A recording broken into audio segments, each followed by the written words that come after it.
we have Spike Cohen, who's going to speak to us today with You Are the Power. Spike was a vice presidential candidate in 2020. Gosh. 2020, my life. Guys, it was 2020. 2020 was the year that Spike Cohen was a vice presidential candidate, and the past 4 years have gone by in a flash. Spike has been keeping it going. He's been doing hard work, and You Are the Power has been doing amazing things to get justice in our supposed justice system. So I do want to introduce Spike Cohen and You Are the Power. Let's give him a round of applause.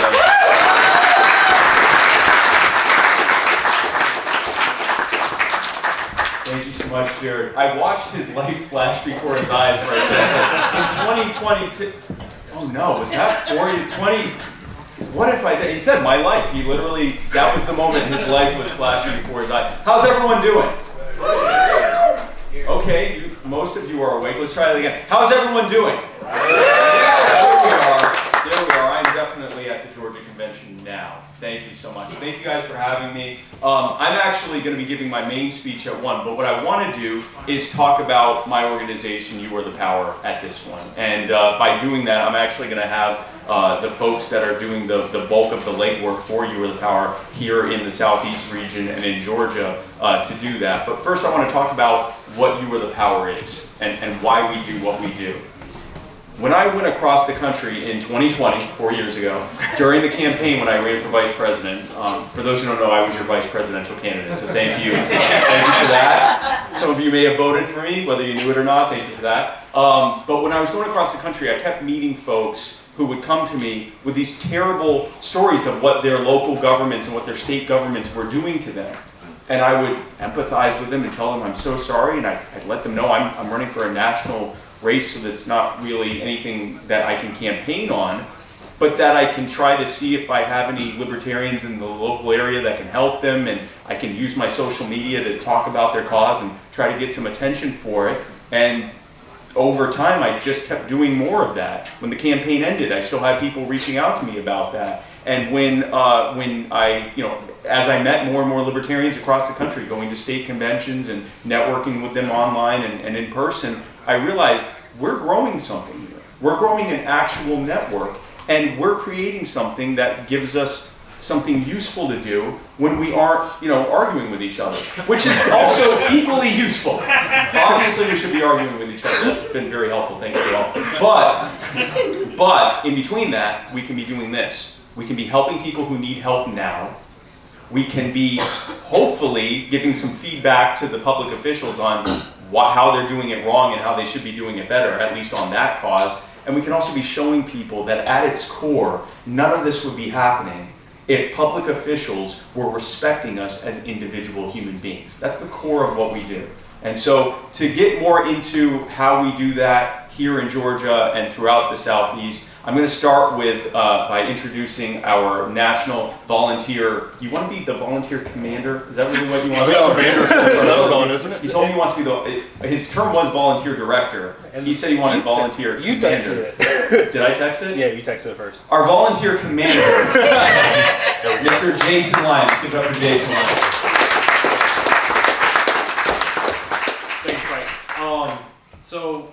So I'm now the volunteer commander. I'm glad I've gotten promoted from volunteer director.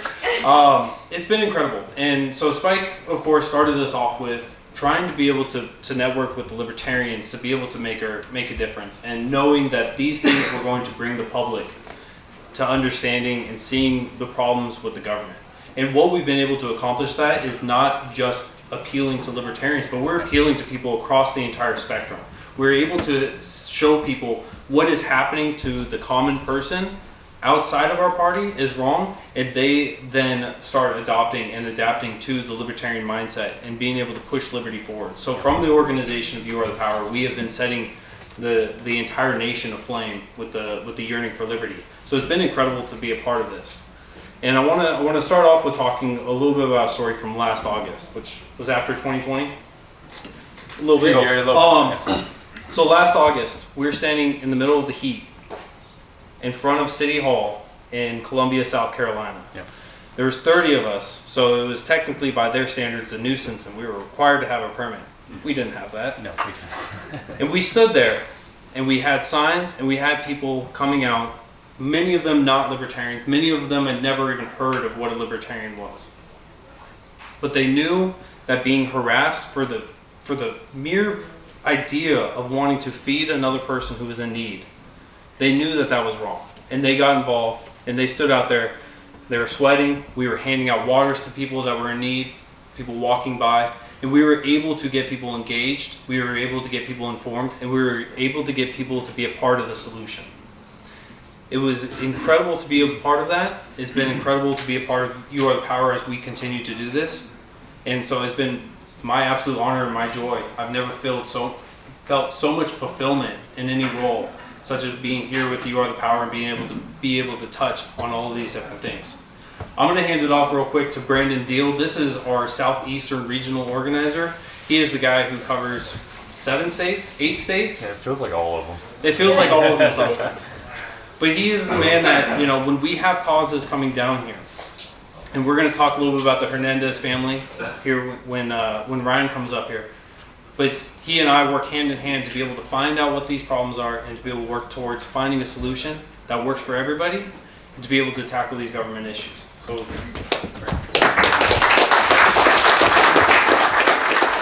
you, everyone. Good morning. good morning. So, how many of you guys are veterans? Show of hands. All right. Yeah. See, me too. All right. That's what drove me. Whenever I got started politically and through grassroots by working veterans causes, veterans issues, veterans concerns. I got accosted by state senators. I got ran out of House representatives' offices because I believe in holistic options for veterans as well as everybody else. I believe in medical care, mental health facilities. I believe that there's a lot of things that we should be doing for our veteran communities that none of them were inspired to follow up with. So I got ran out of all of those offices and found myself at Spike's door whenever I was helping out with an issue in North Carolina. We had a gentleman there by the name of Joshua Rohr. Joshua is a veteran, a combat veteran. He's disabled. He's fighting some issues with his mental health, and now we came in touch with him by a news article we found of where the local police in Gastonia, North Carolina, threw him against the car, accosted him, and accused him of panhandling, all from a phone call of nobody that even accused him of panhandling. There's a legal definition of the word. It's not just a fancy word they throw out. Panhandling is whenever you beg, are told no, and continue to request. That's when it becomes a criminal. That becomes a criminal charge. I disagree with that, but I'll digress. While helping him, we came to find out that there were a lot of issues there within the homeless community. All throughout the entire town, the entire region, everywhere, all in the state of North Carolina. I did some research, and there was some 14,000 known homeless, unhoused veterans in the state of North Carolina. I did some research and just did I got curious. Rockingham, North Carolina has a smaller population than the unhoused population in the state. Of that, they presume that 12% are homeless veterans. I couldn't handle that. There's a gentleman there that we came to know by the name of Moses. Pastor Moses has a ministry that they feed, and he opened up the property to the unhoused and allowed them to set up tents. And there's so much to this that's going to make you mad, but by the end of it, we had trailers that were delivered to the site. We had a contractor that came in, they put up a privacy fence. They come out, they built platforms to where the tents were no longer having to be on the ground. Just a little semblance of human respect. Human respect. That's what we go for. That's our hashtag line. You'll see it on all of my posts. Human respect. And if you can't have that, you just cannot have a working society. We've got issues across the entire country. I'm for the Southeast. I've got Virginia to Florida, out to Louisiana and back. And next month, we'll be out in Mississippi. I'm not going to steal too much thunder, but we'll be in Mississippi handling an ongoing cause.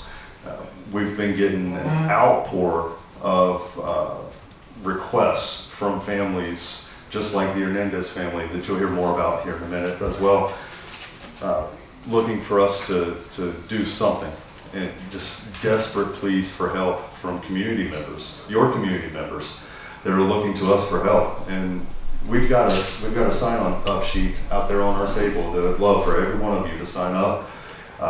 Sign up for our free membership. If you feel so inclined, please go in and donate. For the rest of this month, there are huge donation opportunities where for every $1 you donate, that's $3 to the organization. It's actually extended to next month. Good news. You didn't know that. That was extended to next month. That has now been extended. That just happened. Everybody, give somebody a round of applause. I didn't do it. So I would like to take this time now to introduce Ryan. So Ryan came to our team about 2 months ago. Yeah. About 2 months ago, Ryan came to our team, and we quickly found that Ryan knows everybody. Yeah, here's a good test. Everybody in here, raise your hand if you know Ryan. You see that? Yeah, that's a lot. Yeah. You know, right? But That's so good.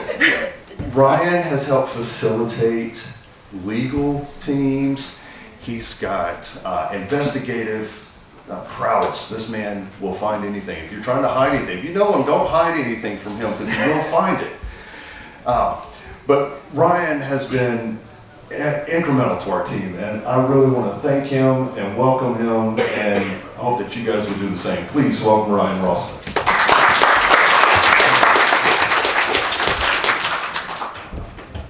Good morning, everybody. I appreciate that, Brian. So, like you said, my name is Ryan Rawson. I'm the state director here in Georgia for You Are the Power.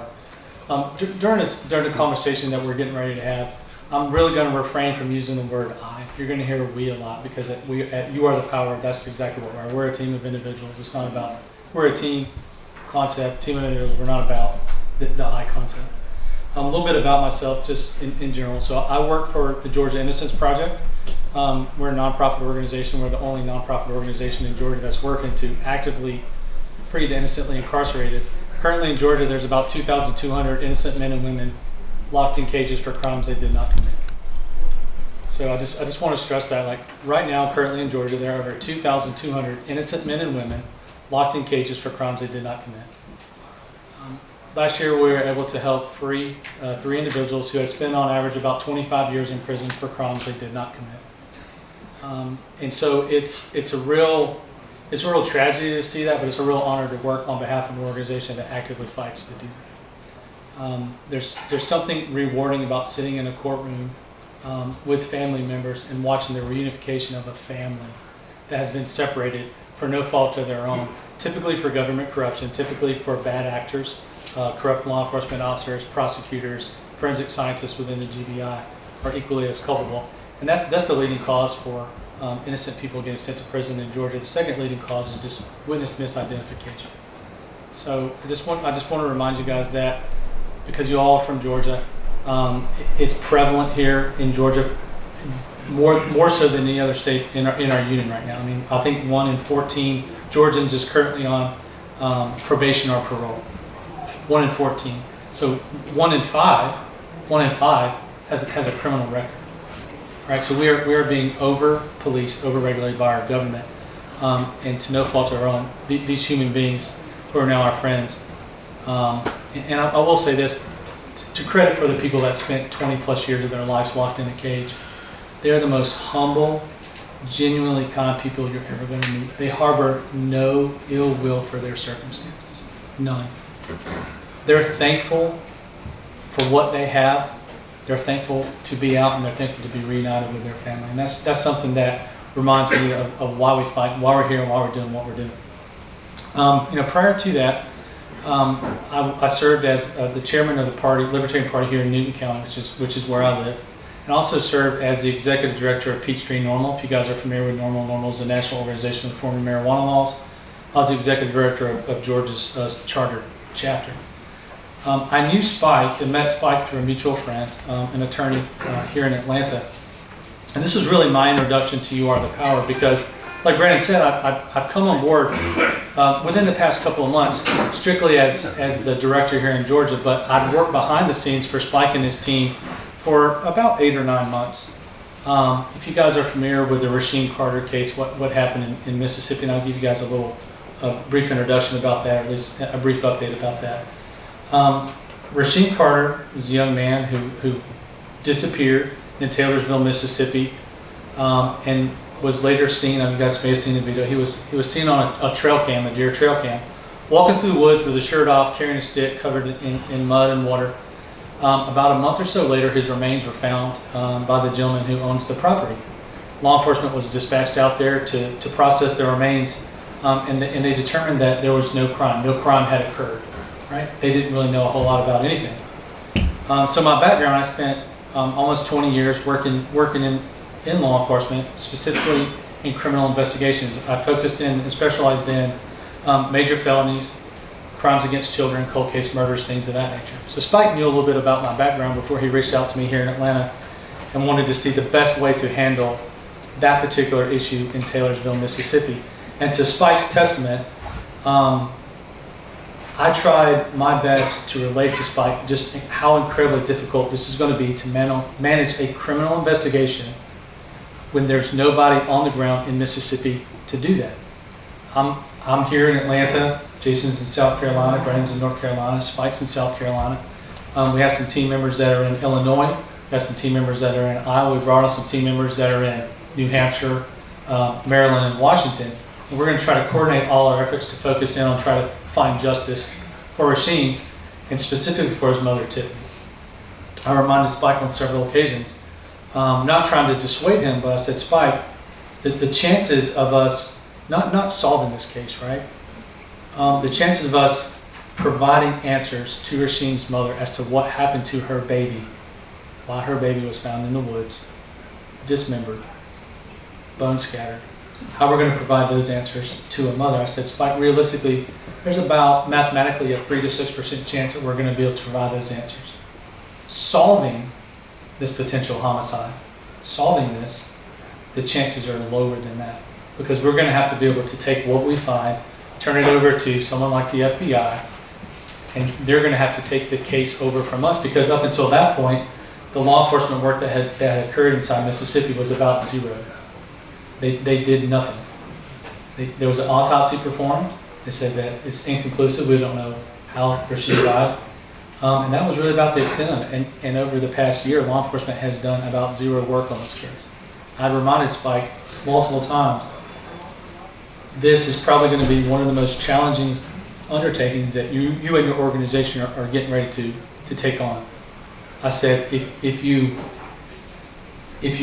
don't achieve success with this, it's going to be difficult to recover not, on your promises, right? I was like, this is going to be one of the most challenging things you're ever going to have to undertake. This is probably one of the most challenging cases you're asking me to get involved with and to comprise a team and work on.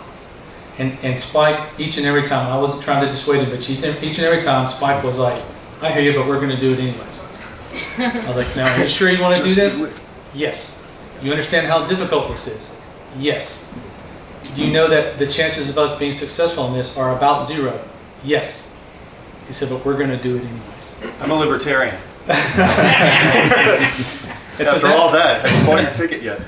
And so that's testament, and that's testimony to Spike's dedication to justice and the truth, and it's testament and testimony to You Are the Power. So a team and I, we went down to Mississippi, and we spent a little over 3 days down there working 15 to 16-hour days on behalf of the family. And we were able to interview 50 plus people. We have confidential sources of information that are cooperating with us down there. And so we are able to put together a definitive timeline, a factual timeline of what happened to Rasheem. We can account on his whereabouts from from a Friday, late Friday into late Thursday into early Friday morning, up until an hour that we believe he was taken by force from this gas station inside Taylorsville. It has taken us about 10 months to get this far. We are within 3 hours of completing that timeline and solving the case. And it's taken us about 11 months to get there.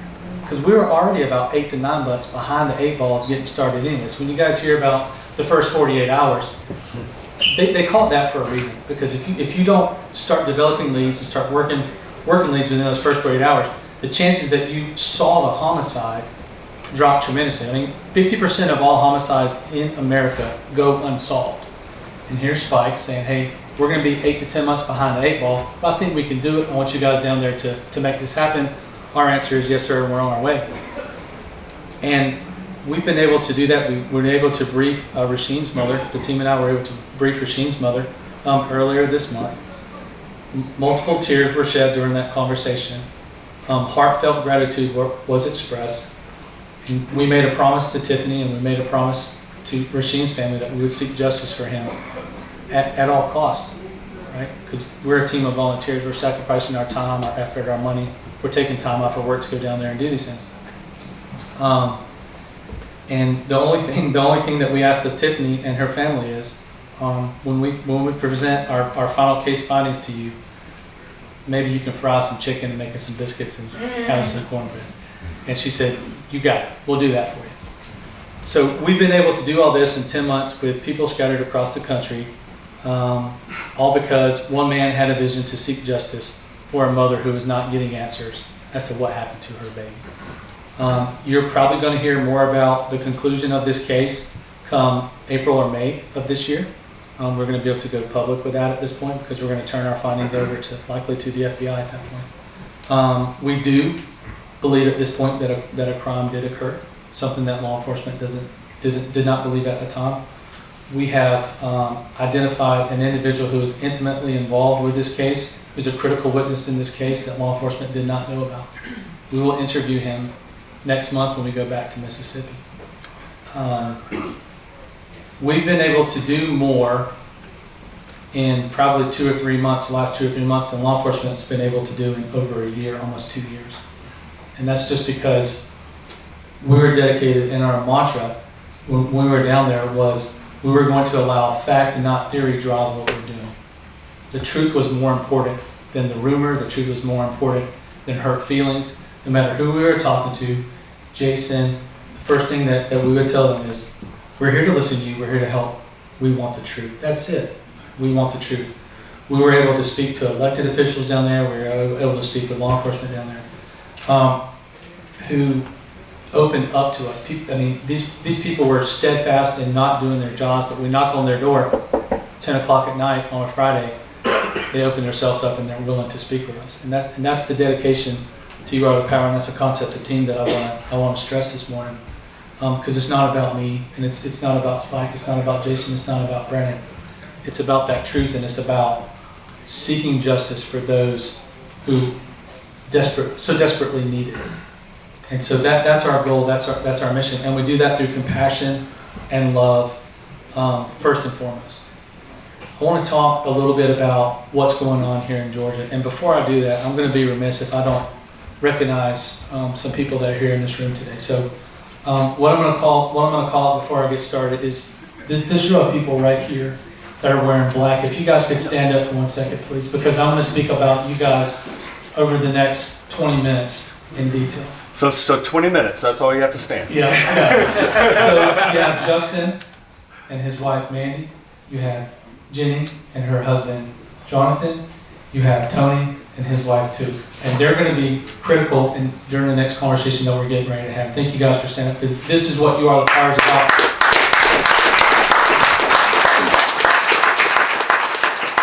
So just in a show of hands real quick, raise your hand if you're a parent, but leave your hand up, please. Okay, if you're a parent, you can keep your hand up.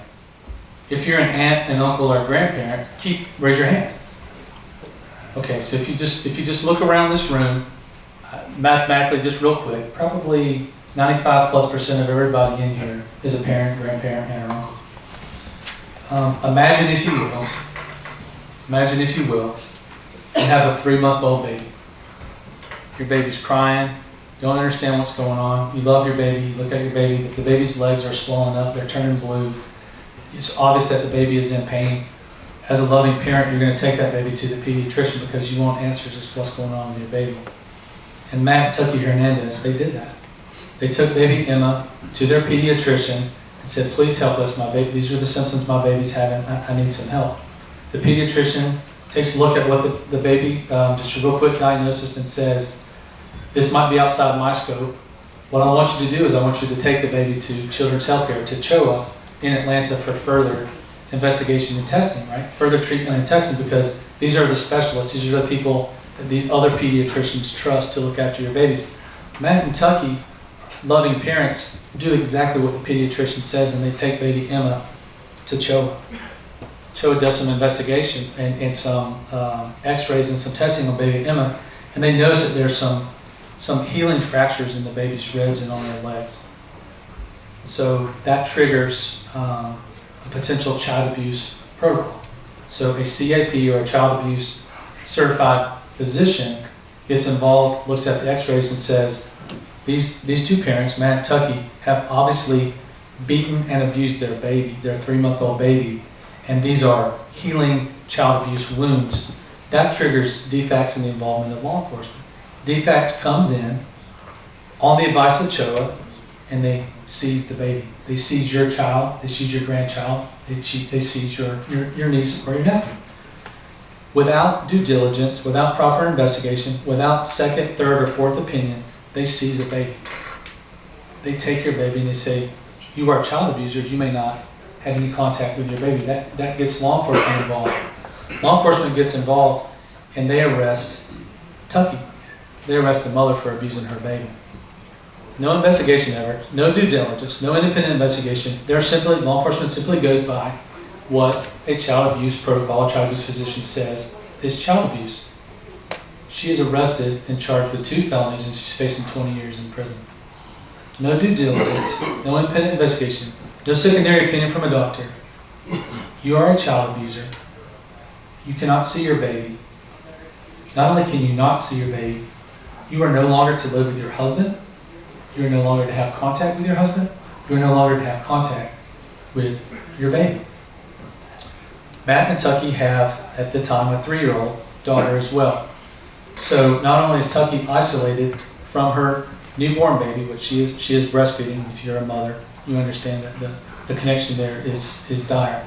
She cannot feed her baby. She cannot take care of her baby. She cannot be with her support system, all because they did everything that were asked of them, and one person said this is child abuse, and it triggered all these protocols.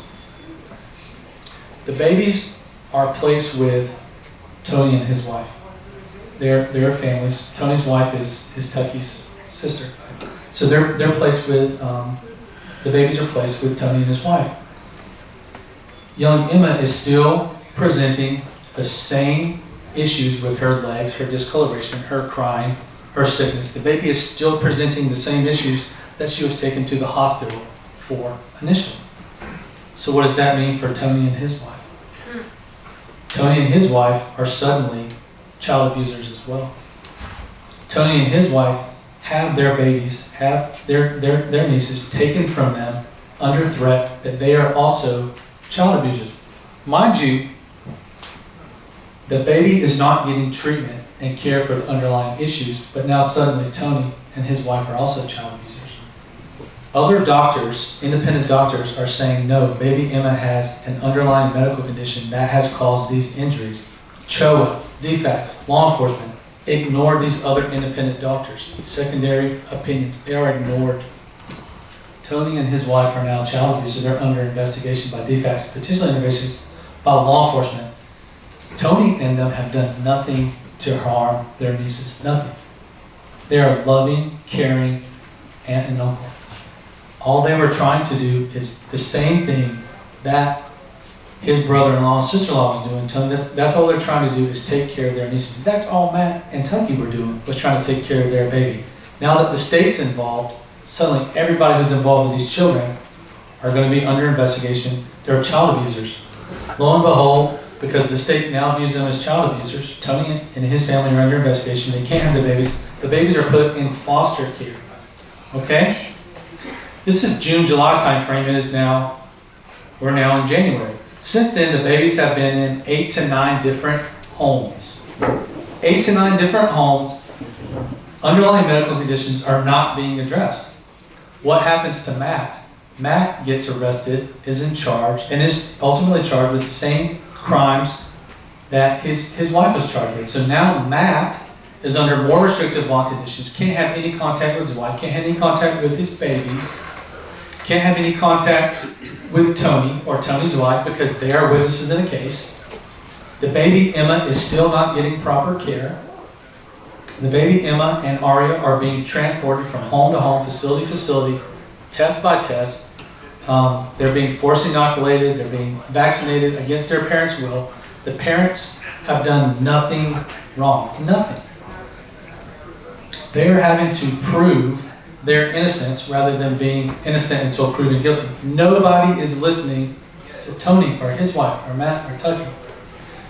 Jonathan and Jennifer Williams, foster parents for 13 years. They've adopted some of the children and foster parents.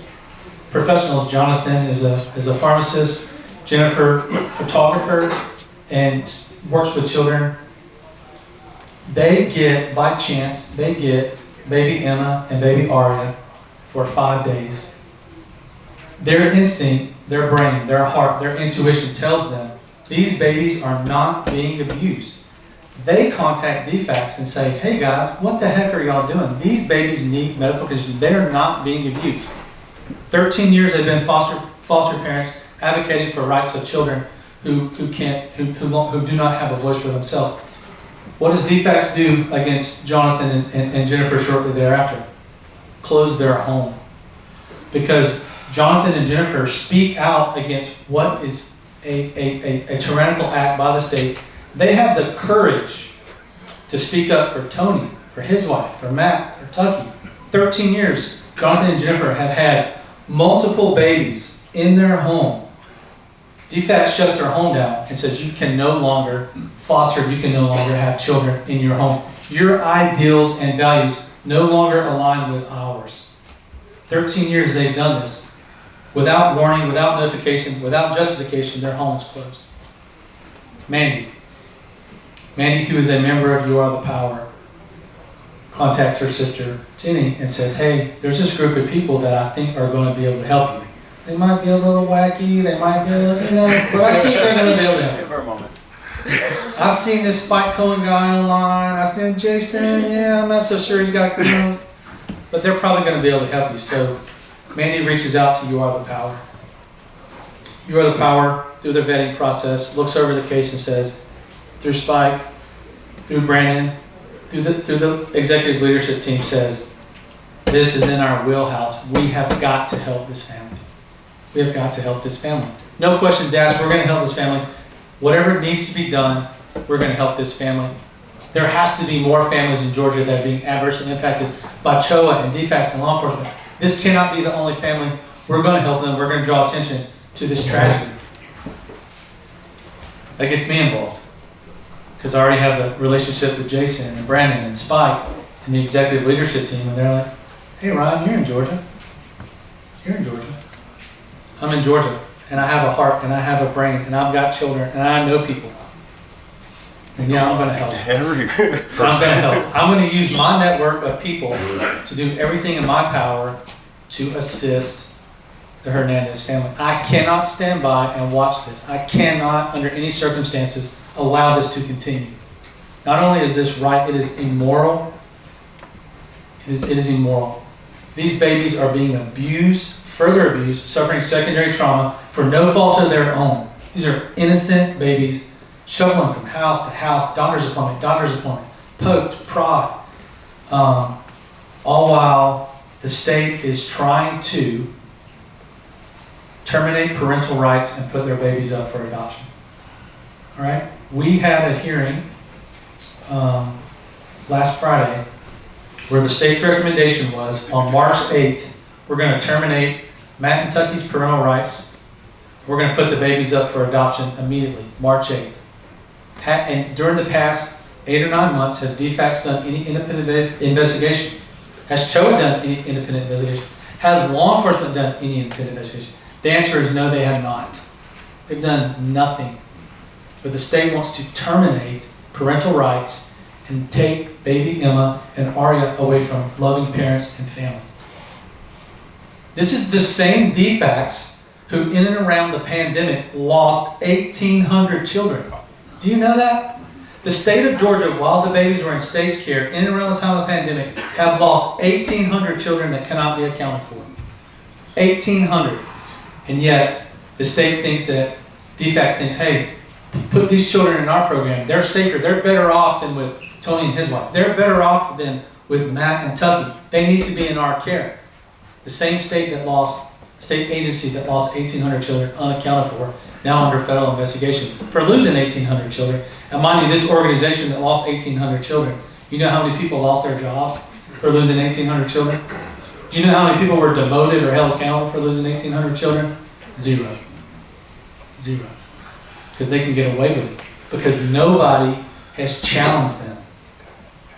Enter Mandy, enter Jonathan, enter Jenny, enter Tony, who has the strength to stand up and say, this is not right. This is not about us. Okay? This is not about us. These people right here are the heroes in all this. All right? They just reached out for help. We're in a position to do that. We're going to do that. But if it weren't for their strength, right? Their strength and their desire to stand up and do the right thing, we would not be here today. Last Friday, for the same judge who wanted to take the children away, the same DFACS attorney, the same caseworker who wants to put these babies up for adoption, suddenly had a change of heart. The same judge who was hell-bent on child abuser, decided that Matt and Tucky are not child abusers. Tony and his wife are not child abusers.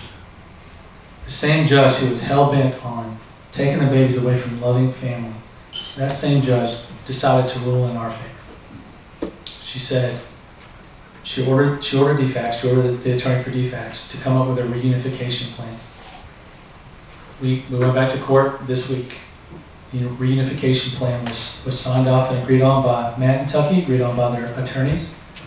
And on March the 1st, Tony and his wife were going to be ordered by the judge temporary legal guardianship of Emma and Ari.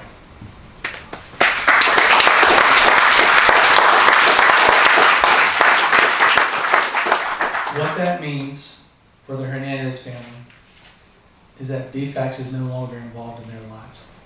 Come March 1st, Tony and his wife are going to be able to make all the decisions for those babies moving forward.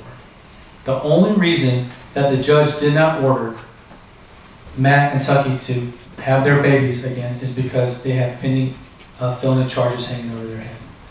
Our goal, this goal, and it's now going to be y'all's goal, is to write the district attorney in Forsyth County, write the assistant district attorney who's prosecuting the case, write the chief deputy for the sheriff's office, write the major over criminal investigations and say, what you're doing is wrong. Tony and his wife, Matt and Tucky, have not abused these babies. Drop these charges immediately. Drop these charges. If you go into our website, youarethepower.net/Hernandez, we've made this easy for everybody. I mean, this is so easy that Jason can do it. Sometimes. So there's a sample email that you're going to see right here. Just put your name to it. Send it to all the officials. We've put the officials' contact information there. Send them an email and let them know what you think about what they're doing to the Hernandez family. Because the people that raise their hands in this room, the mothers, the fathers, the grandparents, the aunts and uncles, this could be you when you take your baby to the doctor. This could be your niece, your nephew. This could be your grandchild. And it's happened. Since we've come forward with the Hernandez case, there's 3 more families that we're in the process of vetting, 3 who are under the same circumstance. Contacts in the media that we've reached out to, there's an investigative reporter in Atlanta. She's doing a story that will include the Hernandez case. She's had 12 other families come forward and say, CHOA and DFACS and local law enforcement has done this to my family as well. So it's not just in Metro Atlanta. We've got families in South Georgia, we've got families in North Georgia, we've got families in Middle Georgia here that have been adversely impacted by one doctor's medical opinion. One. And the sad part is, the 3 new families who have come forward that more than likely we're going to help, we haven't vetted the cases yet, but we're going to be in the process of doing that. The common denominator with those 3 families, including their Hernandez family, the same doctor. It's the same doctor each and every time. Dox him. So Ted is a little more aggressive than. I love Ted. Ted is he's. I'm going to choose my words carefully.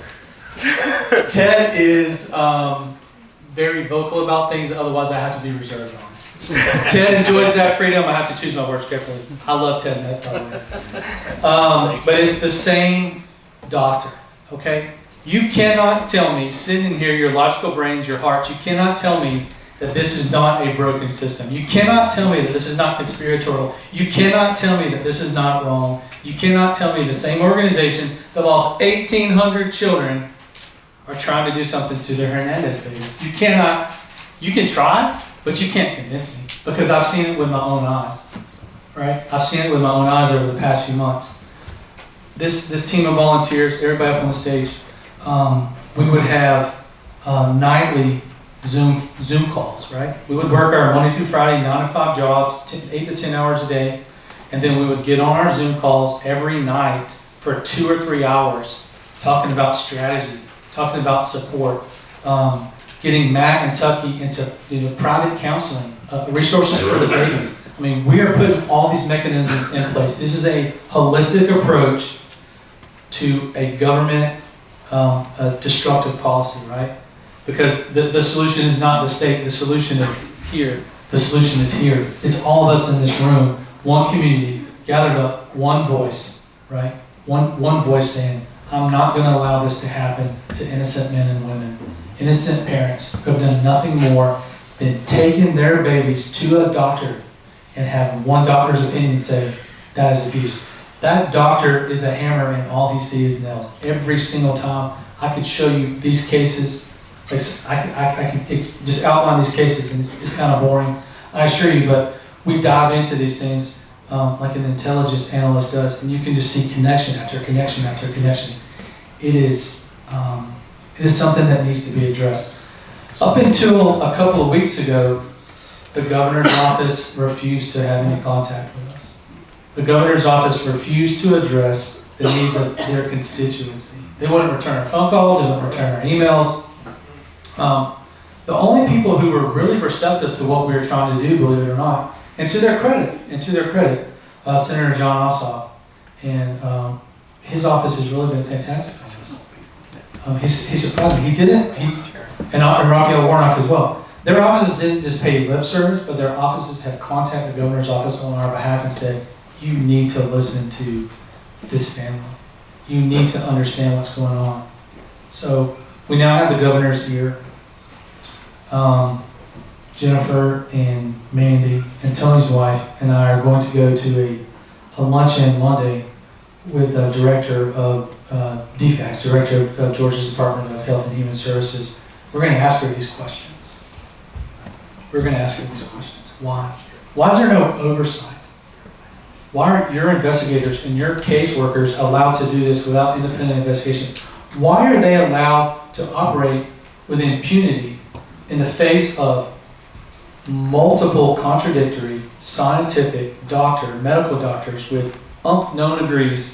Why is your agency only relying on this one doctor when there are 5, 6, 7 other doctors saying this is not abuse? Why are you allowed to do that? Why are you allowed to take babies from parents without due diligence, without an investigation? Why is law enforcement permitted to do nothing more than accept the opinion of a doctor? Why can they do nothing but accept the opinion of the doctor and charge innocent people with felons? Why are Matt and Tucky facing 20 plus years in prison? Matt and Tucky haven't been able to live together, talk with each other, see their babies together, go to doctor's appointments with their babies since June. DFACS fails to advise the parents when the babies are being taken to the doctor, because they're by law allowed to go to these visits. DFACS doesn't notify them. Tucky, who is from Thailand and does have difficulty sometimes speaking and understanding what people are saying, especially doctors. This medical terminology is confusing. It's confusing to me. Tucky doesn't understand sometimes what these doctors are doing. The state has force inoculated, vaccinated Aria. Aria is 4 years old. She just turned 4 years old. She's receiving vaccinations that 18-year-old should be having. This is a 4-year-old baby whose immune system is compromised, who these babies have been sick from June until January, being transferred from house to house to house to house. Their immune system is compromised, but they're just injected. Not only that, but their emotional and physical well-being has deteriorated. Aria loves to dance and sing and swim and play guitar with her dad. She doesn't want to do those things anymore. Emma cries. She doesn't understand why she can't be home with mom and dad. So the state's put Matt and Tucky in a position to where they have to lie to their own children. Matt and Tucky have to tell their babies, you guys can't come home, you guys can't live with us because we're working on the house, we got to clean the house, you can't be with us right now. They're having to lie to, they're put in position to lie to their own babies. Because while a parent it can't explain to their 4-year-old child while mommy and daddy can't see them or see them together, a parent can't explain that to them. So they just have to say, hey, I'm sorry, we're going to clean the house. And when the house is clean, you can come back and live with us. Matt Tucky and Tony and his wife have spent tens of thousands of dollars, if not like close to $100,000, defending themselves for this. To no fault of their own, the state is bankrupting a family, right? We do what we can. We give money when we can. We do everything in our power. We know attorneys, and we know attorneys that are going to work pro bono. We know attorneys that would normally charge $100,000 to take this case. They're saying, hey, we'll do it for $20,000, right? So we know counselors who would normally charge $100, $150 an hour say, send Matt Tucky up our way, we'll do it for free. So that's what we're doing, right? This is not a state solution. This is a people solution. This is an individual solution. This is you and me and all of us working together to help this family. Free market liberty. My hope today, right? Not as a state director for You Are the Power, right? I'm not talking to you right now as a state director of You Are the Power. What I'm talking to you right now is I'm a father. I'm a husband. If you can do anything to help this family today, right? Anything. Network. Go to You Are the Power, sign up for the free membership, get on the mailing list. Talk to me, talk to Jason, talk to Brandon. We'll give you our emails. I'll give you my personal cell phone number. I do not mind passing it out. Call me. Shoot me a text message. Send me an email. Ryan, hey, I'm in this area. I think I might somebody I know might be able to help. Elizabeth is fantastic at this. Elizabeth, who's our executive director for the LP here in Georgia. She networks behind the scenes. She's a champion at doing this. She wants no recognition for it, and if I called you out, I'm sorry. But she wants no recognition for this. She doesn't do this for anything other than the same reason we're doing it is because she wants to help others. That's all we're asking today. If you can't, I don't want money. We don't need money. Money's nice, but what we need is support. We need people that are willing to just maybe take a couple hours off work, drive up to the courthouse and sit with us and support us. That's it. Join our network. I'm not asking for money. That's not what I'm up here to do. Be willing to do that, right? Be willing to be the voice in your communities who's willing to stand up and say, you know what, this is not right. What you're doing is not right. And I'm a voter, you're a voter. Some of these people are in these positions, they are appointed, but most are elected. Tell your neighbors, tell your folks in your community about what's going on. Say, can you believe what the district attorney of Forsyth County is doing to this family? She's elected. Right? Hold her accountable for these actions. hold her accountable for these decisions that she's making. Because if we don't, they're going to continue to do this. They're going to continue to railroad families across the state. No one's challenging them on this. No one. Mandy and Jennifer and their families had the courage to say, this is not right.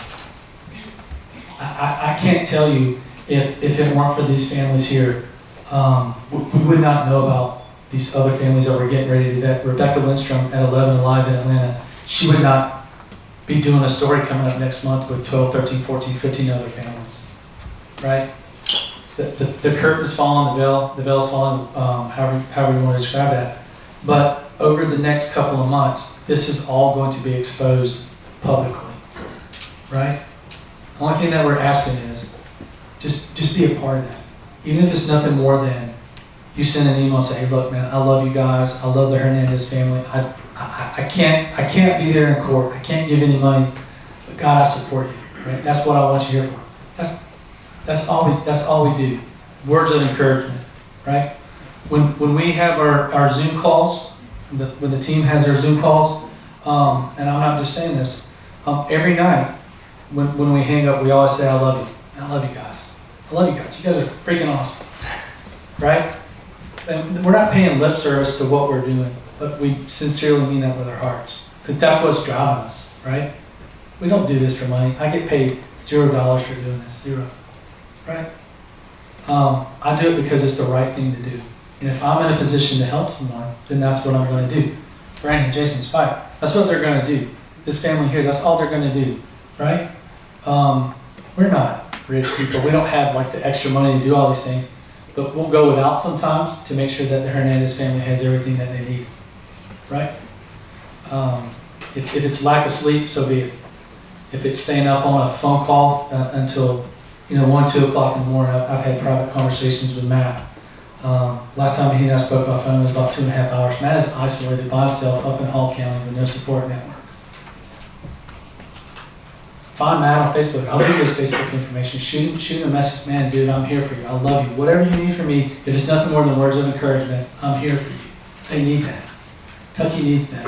Tony and his wife need that. Mandy and Jonathan and Justin, they need that. Because truth be told, we're not infallible, right? We're tired. Sometimes we get tired, right? And those words of encouragement mean just, are there any kids in here? A whole heck of a lot. I won't say a whole heck of a lot, right? Because we're not doing this for glory we're not. If public attention wasn't drawn to this case, we would still be doing it. That's why we fight. It does help that public attention, national attention has been drawn to this. Worldwide attention has been drawn to this. The defects caseworker got on the stand in open court, on the record, and complained about him. And complained about receiving 500 emails asking her to stop doing what she's doing. Oh, the audacity of us to call her out on her BS. The audacity of Spike Cohen to get online and post something on Twitter or Facebook and say, you guys are wrong for doing this, right? So he's now on the record on this case, official record on this case. Jenny got called out in open court on the record about her interviews, about what she's doing on social media. Exercising her First Amendment rights to get up there and speak out about the government. What does the government do? Call her out on the stand while she's testifying, emotionally testifying about this case, about these babies, about this tragedy. What does the state decide to do? Call her out about giving interviews.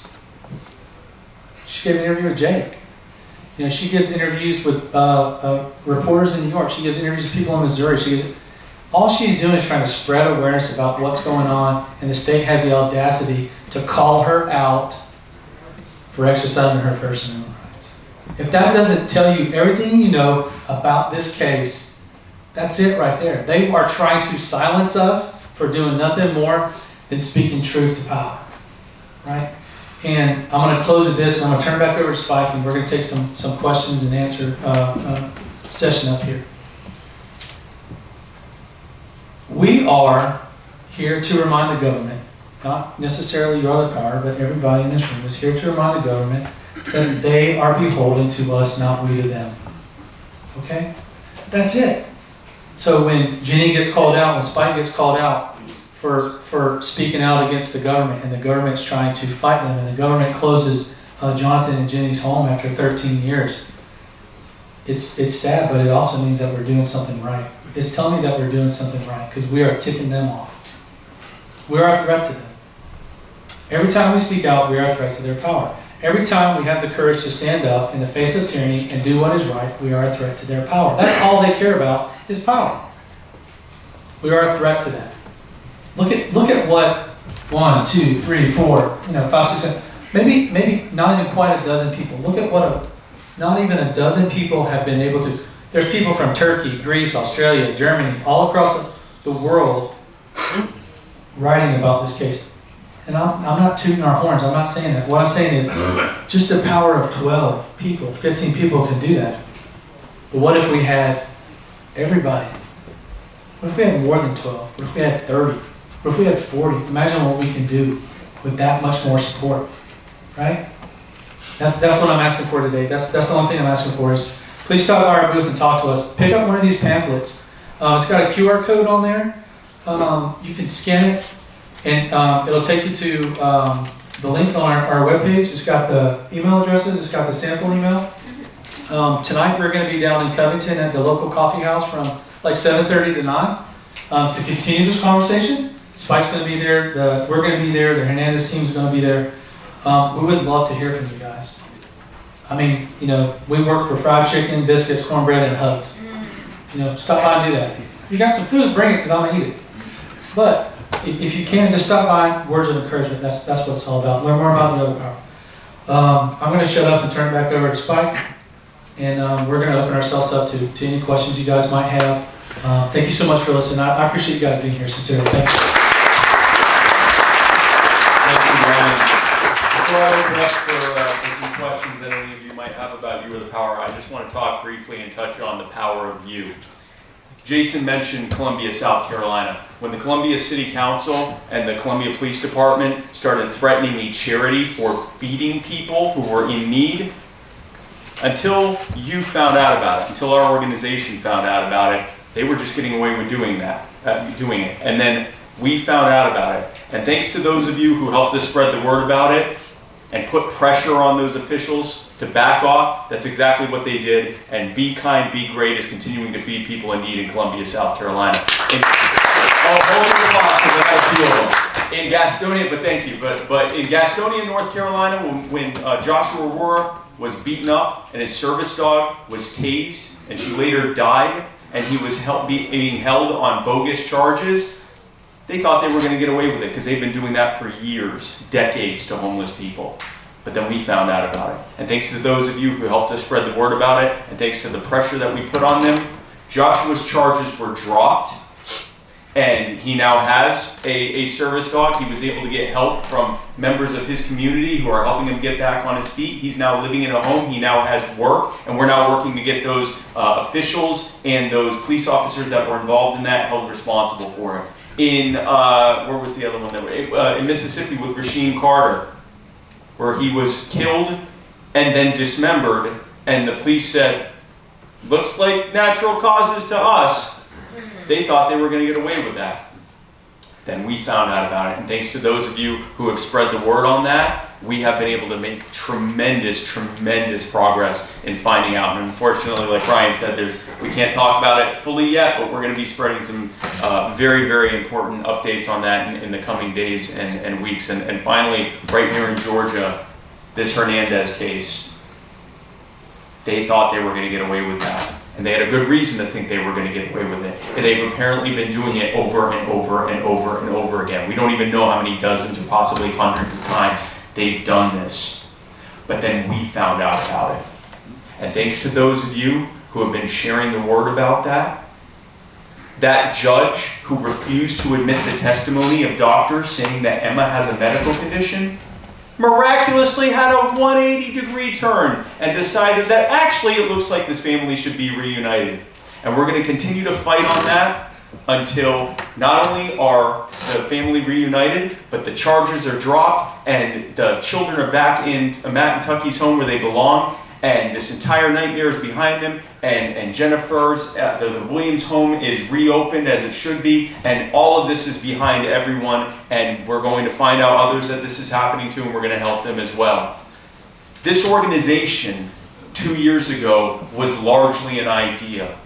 And thanks to those of you who have joined, we now have thousands of members across the country who are working to help free their communities by finding people who are being abused by their local governments and organizing together to get them the justice and the respect that they should have gotten in the first place.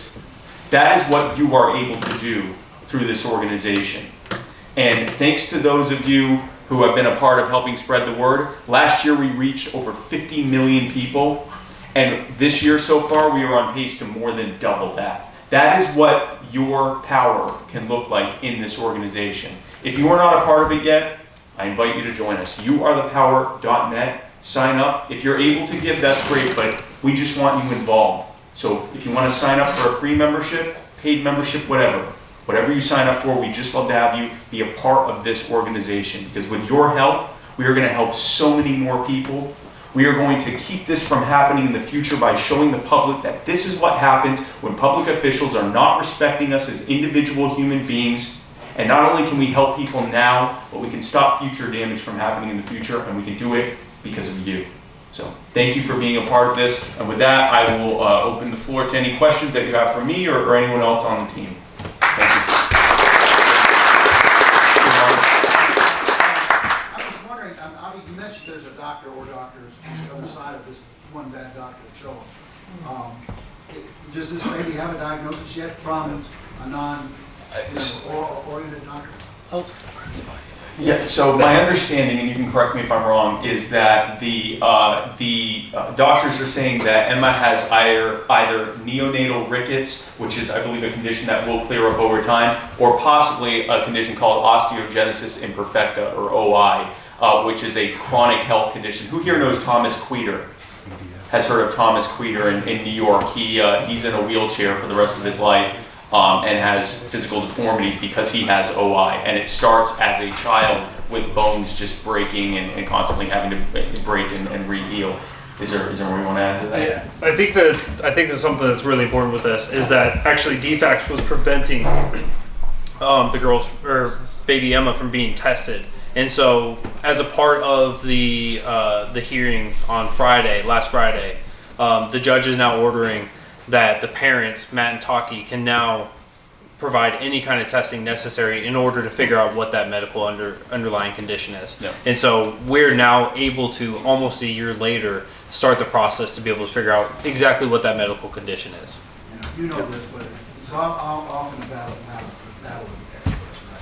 Mm-hmm. You get 5 experts who think this and that one guy. You have 6 different opinions. Yeah. So maybe you get 5 of the same and you get that one idiot. right. So what we've had so far right now is 2 experts who have said this is definitely a health condition of some kind, and 1 child abuse physician who said, I'm pretty sure this is abuse because statistically these cases tend to be abuse. And when he was asked for the source of that statistic, he said, you can look it up on the internet. You can Google it. That's the battle of the experts that was in court. Guess which one the judge sided with? But then again, after however many hundreds or thousands of you emailed her and let her know what you thought of that, she miraculously changed her mind completely. Funny how that happened. Anyway, any other questions? I got one from Martin. We were going strong. I knew we had another question. It's incredible that you guys are all so convinced about the good that You Are the Power is doing that we've fully satisfied all of your questions. And Look yet at all the members we've got. I think it's incredible. Yeah. But I think there has to be at least one more person who has some no? Okay. All right.